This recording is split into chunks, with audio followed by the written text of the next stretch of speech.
Hello, everyone. My name is Andrew. And my name is Anna. And you're listening to the Culips English Podcast.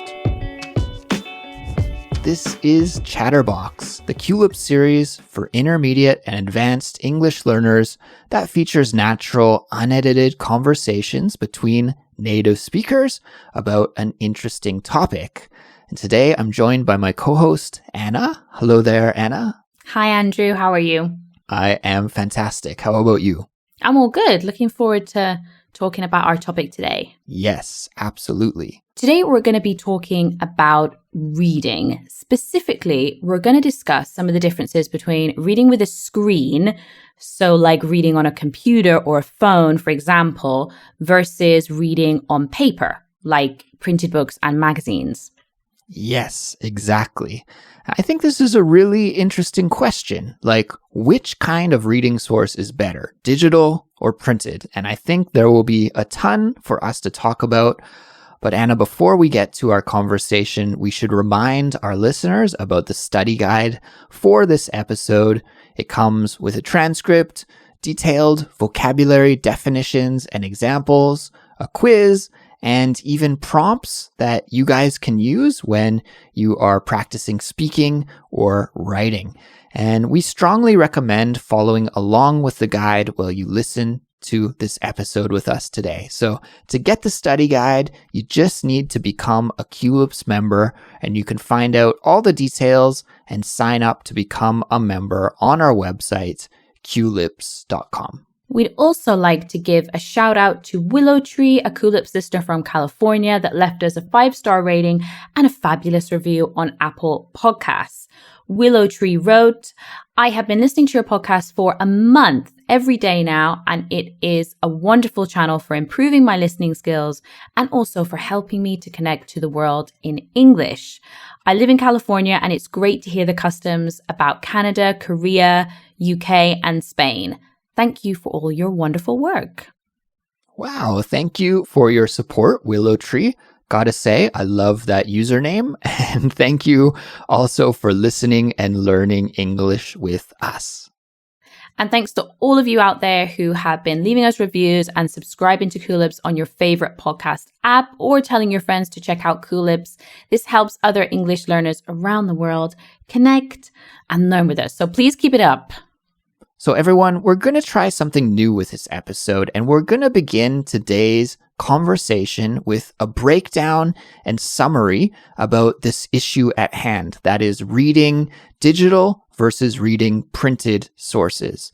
And then once we've listened to the summary and we're all up to speed, Anna and I will chat about some of the thoughts and feelings we have about each of these different styles of reading.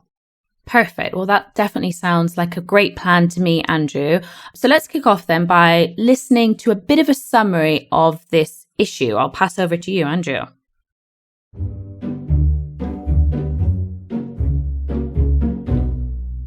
Have you ever tried to read an online article and not been able to make it to the end? Maybe you were distracted by ads on the web page, by an email notification bouncing on the screen, or even by links in the article itself that led you down a rabbit hole and prevented you from completing the original article. If you've had this experience, you're not alone. Many of us are skimming, skipping, or speed reading through digital text these days. Even though reading on computers, tablets, phones, and e-readers is extremely convenient, is it really the best way for us to consume information? That's a question that writer Avery Elizabeth Hurt asked in her article called, Will You Learn Better from Reading on a Screen or Paper? Hurt summarizes some of the research that has tried to answer this question, and the results may surprise you. Although many of us believe that reading is reading no matter where it's done, either on paper or on a screen, research into this subject suggests otherwise. For example, Patricia Alexander, a psychologist at the University of Maryland in College Park, who studies how people learn, found that there are big differences between reading on a screen and reading on a printed page. In her research, Alexander found that students who read an online text digitally believed that they learned a lot from that reading. But when they were compared against students who read the same text in print, it turns out that they actually learned less. So the digital readers were more confident, but actually performed more poorly. As more and more people abandon reading printed newspapers and print copies of books and turn solely to reading with their smartphones, computers, and tablets, and as more schools around the world switch from paper to digital textbooks, it's important to understand why digital reading is less effective than reading on the printed page. So what's going on exactly? I'm a linguist by training, and for more than 3 decades, I've been thinking about how technology affects the way we speak, read, write, and think. That's Dr. Naomi Barron. She's a professor at American University in Washington, D.C., and she's done a lot of thinking and writing about the digital versus print issue. She's said that reading in print is usually more successful than reading digitally and argues that there are 2 reasons why this is. The first has to do with the physical properties of paper and how we interact with it as readers. And the second has to do with the reader's mindset and the mental demands of reading a printed source versus reading a digital source. We tend to use a social media style mindset when we read digital text. So think about reading a Facebook update or reading an Instagram post. You don't spend a whole lot of mental energy on it. If you then take that same mindset that you don't have to spend much energy and apply it to things you're reading digitally, which maybe are serious stuff, but they're digital, right? Just like that Facebook update, you tend not to read it as carefully. What Dr. Barron just explained is what some researchers call the shallowing hypothesis. The main idea here is that social media is affecting how we read. We're getting so used to flicking through mindless social media posts and skimming through headlines of articles on online communities that we apply these same reading techniques to all forms of online reading. And as a result, our reading comprehension of all digital texts, even important ones, is poorer. Now, on the surface, the case for digital reading seems pretty bad, but perhaps it's not as bleak as it looks. There's a lot that digital text can bring to the table, and we shouldn't be so quick to ignore them. For example, digital readers like tablets and e-readers allow us to change the size and the font of the text and to have the text read to us through text-to-speech technology. They also allow for an interactive reading experience with embedded content like dictionaries, quizzes, maps, or links. Regardless if you're reading from a digital or a printed source, many experts agree that at the end of the day, one of the best ways that you can improve your understanding of a text is to slow down and interact with the words on the page. Make notes, summarize, create a list of keywords, and ask questions.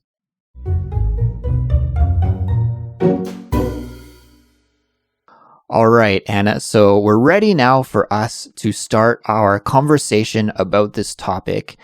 And I guess maybe I'll just begin by asking you a pretty simple question, and that is just, Anna, are you much of a reader? Are you a big reader? Well, Andrew, it's a really good question. And I have to say that I go through phases. I'm very much this type of person. I tend to become obsessed with things and then I leave them to one side. So this is the same with reading. I tend to read a lot more when I have downtime. So in summer and at Christmas, those always tend to be times when I read a lot. But I have to say that I do prefer to read an actual book. Okay. I love my Kindle. I don't want to betray my Kindle, but I do think that reading a book, a real book, it's like an experience. So I much prefer that, but I do acknowledge that having a Kindle or any type of like electronic reading device is super handy. Do you have any type of device like that, Andrew, that you use to read? I also have a Kindle, and for some of our listeners who maybe don't know what that is, because I know here in South Korea where I live, Amazon's not really a thing. They don't have a presence in Korea, so there are no Kindles in Korea. So everyone, a Kindle is just a brand of e-reader that is made by Amazon. And I actually have a Kindle as well, Anna. And I love it. It's very convenient. It's very easy to find books as well, because I do live in South Korea where, it's really easy to find Korean books, but a little bit harder to find all of the English books that I want. But that problem is totally solved by having a Kindle, because I can always find ebooks of things that I want to read.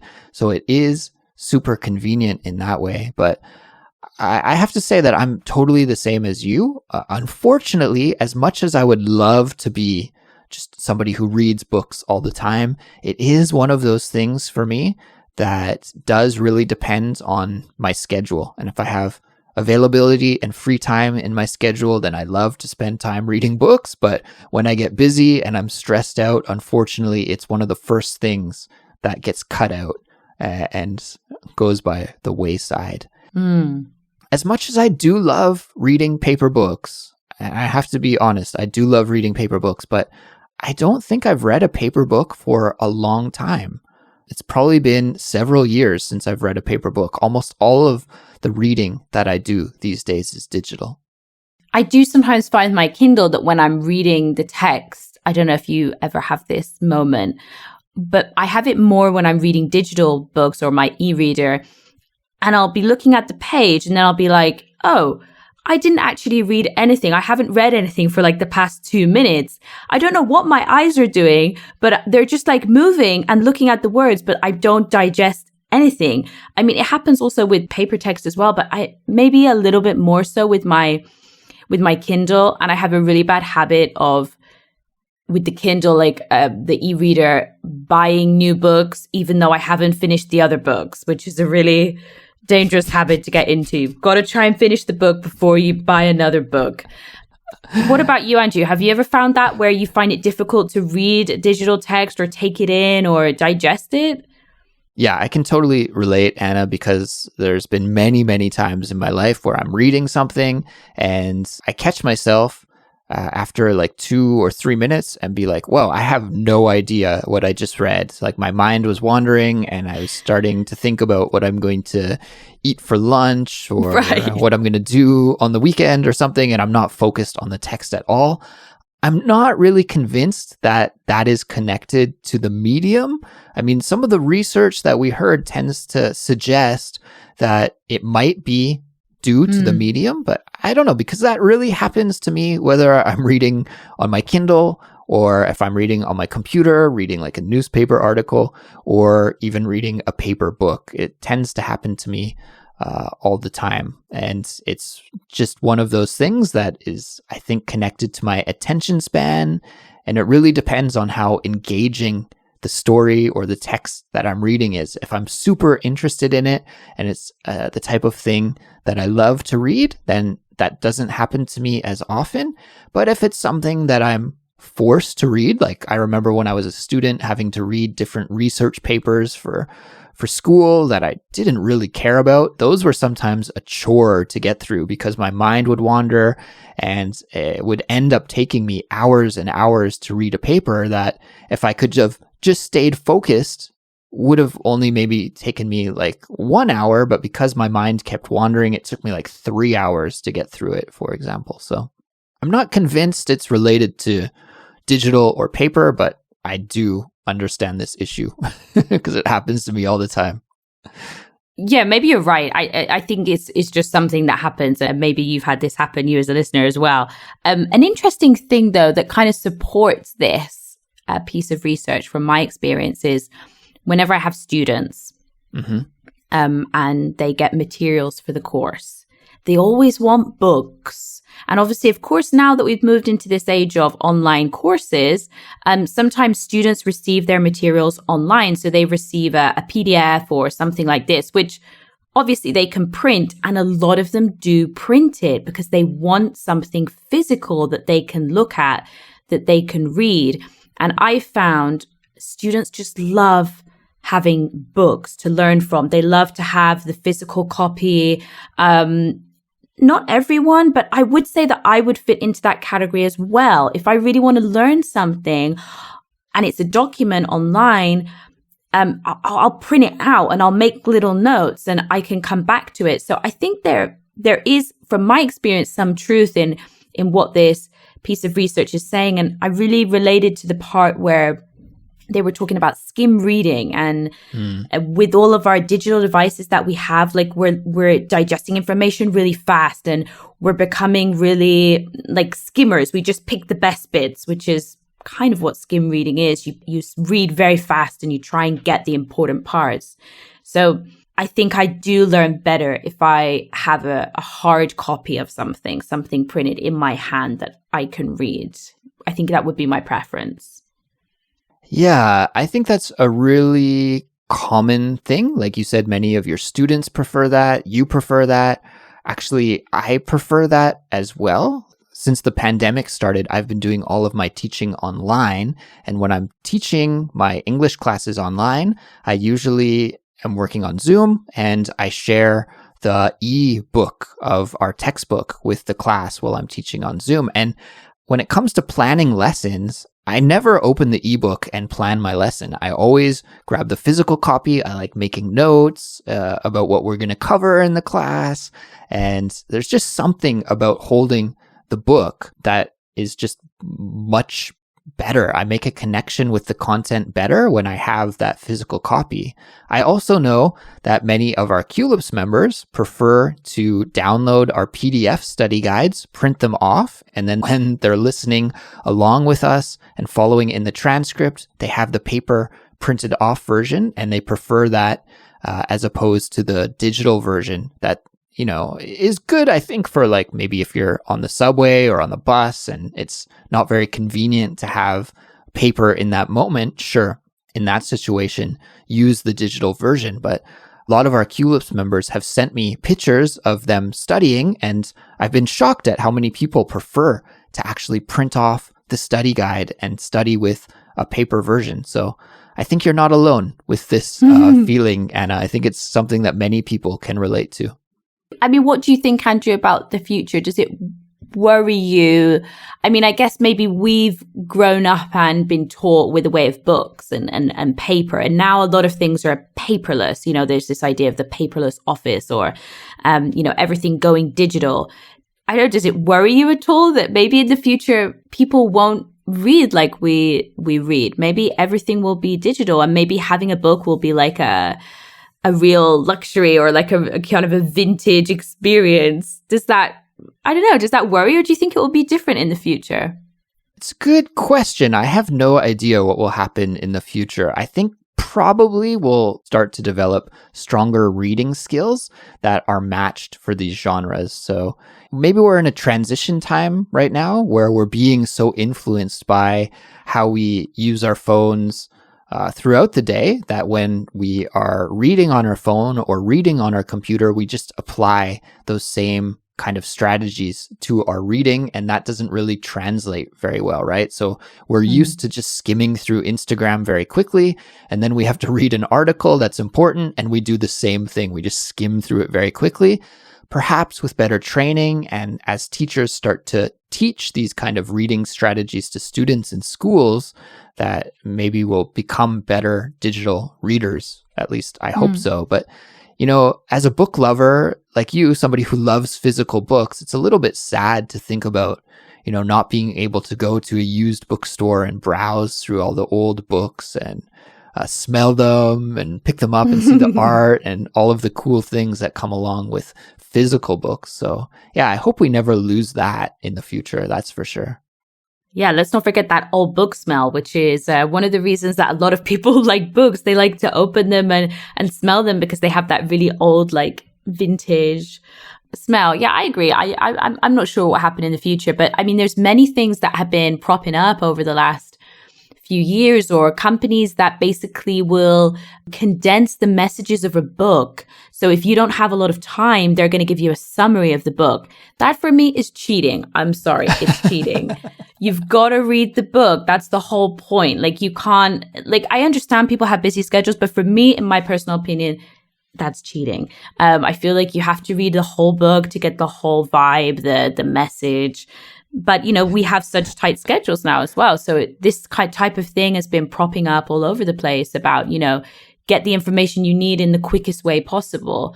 But I think there's so much, as I said before, it's like an experience reading a book. And there's a lot that you can get out of it. It feels like a crime to kind of chop it up and make it a quick version. So that's not really from me, but I do think it's also about quality over quantity. And another interesting thing that came out of that study that you mentioned, Andrew, was about distractions and making sure that when you're actually reading, that it's quality reading. It's not just like, you know, looking at this and you've got loud music in the background, you're checking your notifications on your computer, because you're not really digesting anything. And for me, I have to have like a specific period of time, whether it's just before I go to bed, because that helps me sleep really well, reading a book just before going to bed. Or, you know, I can't read and do another thing at the same time. Like, that's really difficult. I can't multitask with reading. I don't know if you found that, Andrew, but multitasking and reading is just not something I could do. Yeah, me neither. And I think that was a great suggestion by the writer of that article to try and just have a reading mindset, right? So when you're going to read, just get into that zone that I'm going to focus on the text. I'm going to turn off my other distractions, and I'm just going to spend the next 30 minutes trying to read and to actually have a productive reading session. So I know personally, Anna, that I've done a couple of things to try and improve my digital reading. And I'm wondering if you've done any of these things too. Like, for example, if I'm reading an online article, I have, I use Google Chrome. That's my web browser. I know some web browsers have this feature built in, like Safari has this built in, but Google Chrome doesn't. So I had to download a Google Chrome extension, which is essentially a distraction-free reader. So if I'm using let's say the New York Times, for example, or just any newspaper's website, you know, a lot of these newspapers have a lot of distracting elements right there on the screen. They have ads, they have links. Some of them, which are really terrible, even have videos that autoplay with audio playing and stuff. So it can be extremely distracting. And in this kind of environment, how are you supposed to focus on the text? So this extension for Google Chrome will remove all of those things. So it blocks the ads, it gets rid of the links, it gets rid of the images. So it's essentially just the text on the screen. Whenever I have to do some kind of serious reading, I always just turn that extension on so that I can read the article, focus on the words, and then get back to my web browsing experience. So that's one thing that I've done to try and help me be a better digital reader. I think it's helped a little bit, at least. I don't know, Anna, have you done anything like this to help you focus more on digital texts?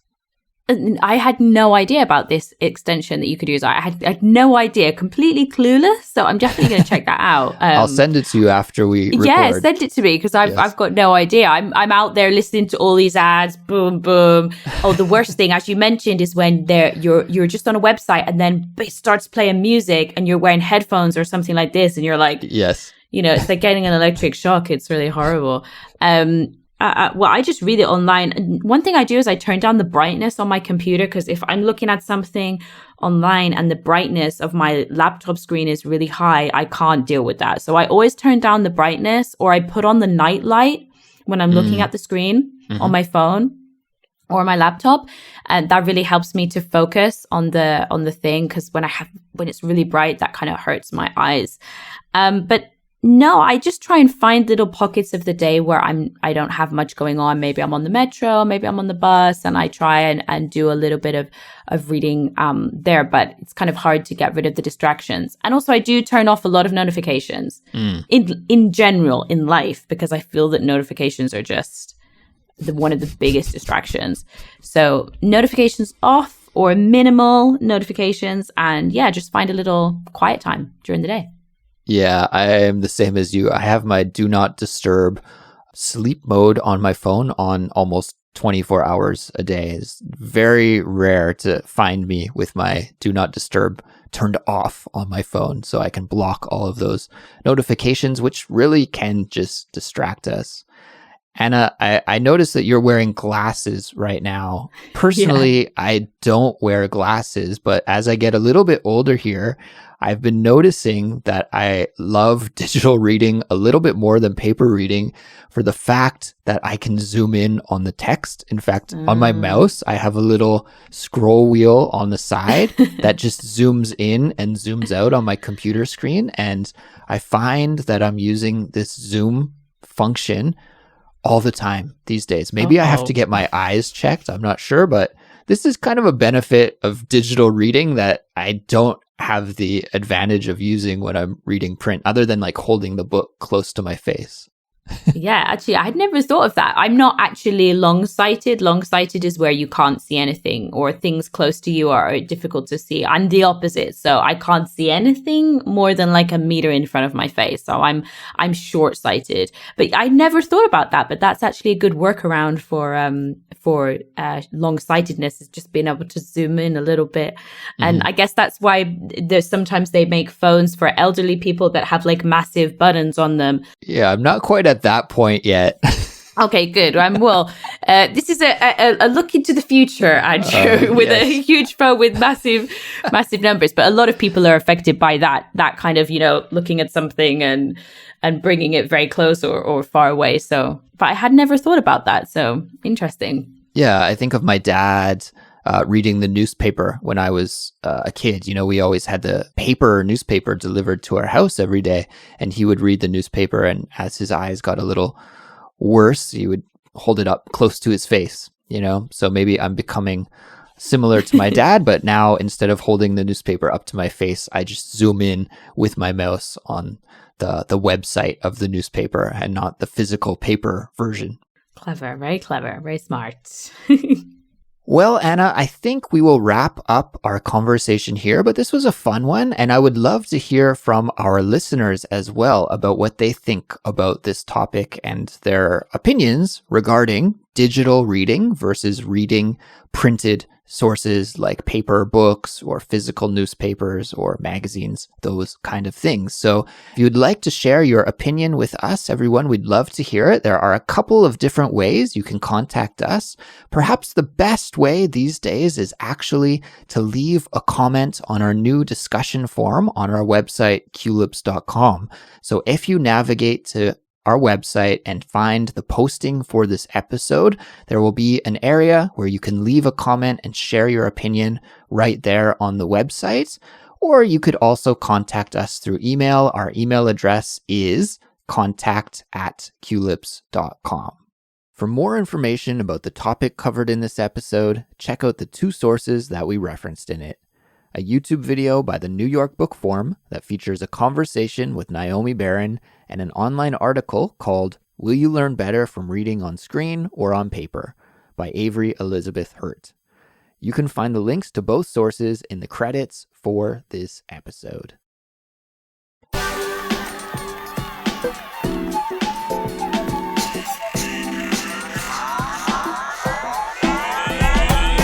If you like listening to Culips and you find us helpful for building your English language skills, then we would love it if you could support us, and there are many ways that you can do that. The best way is to sign up and become a member on culips.com, but that's not the only way. You could also tell your friends who are learning English to check us out, follow us on social media like Instagram and YouTube, or leave us a 5-star rating and a nice review, and subscribe to us on your favorite podcast app. That is it for us today, but we'll be back soon with another brand new episode, and we'll talk to you then. Goodbye. See you next time, guys. Bye-bye.